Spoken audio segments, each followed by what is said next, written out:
लॉकडाऊनच्या कालावधीमध्ये अनेकांच्या नोकऱ्या गेल्यात, हाताला मिळेल ते काम करून पोट भरण्याची वेळ आली आहे। पण अशा काळात शाळा मात्र फी आणि इतर गोष्टींसाठी पालकांच्या मागे तगादा लावते।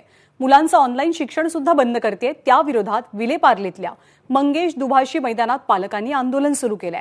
आपले प्रतिनिधी निलेश बुधावले सध्या पालकांसोबत आहेत। निलेश, या पालकांचं काय म्हणणं आहे, काय अडचणी आहेत त्यांच्या?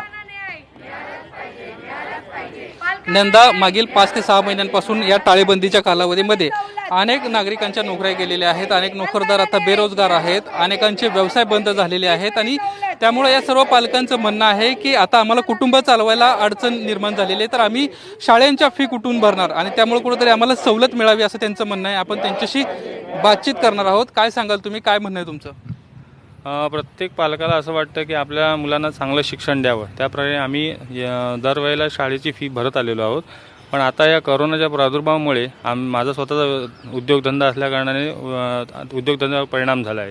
पूर्ण पैशाचं काही आता मार्केट चालत नाही आहे, त्यामुळे फी भरणं हा एक मोठा इश्यू झाला आहे। मुलं घरात असल्यामुळे आणखीन पण खर्च वाढत चालले आहेत आणि त्यामुळे आमचं असं सरकारला निवेदन आहे की तुम्ही काहीतरी एक ठोस निर्णय घेऊन सर्व प्रायव्हेट सेक्टर शाळांना फीमध्ये सवलत देण्यासाठी प्रयत्न करावा। कमीत कमी सर, तुम्ही काय सांगाल, मागील 4 ते 5 महिन्यामध्ये कशा पद्धतीने तुम्ही अडचणींचा सामना केला आहे? गेले 4 ते 5 महिन्यामध्ये माझी अक्षरशः संसार चालवताना, कुटुंब चालवताना म्हणजे तारेवरची कसरत होत आहे।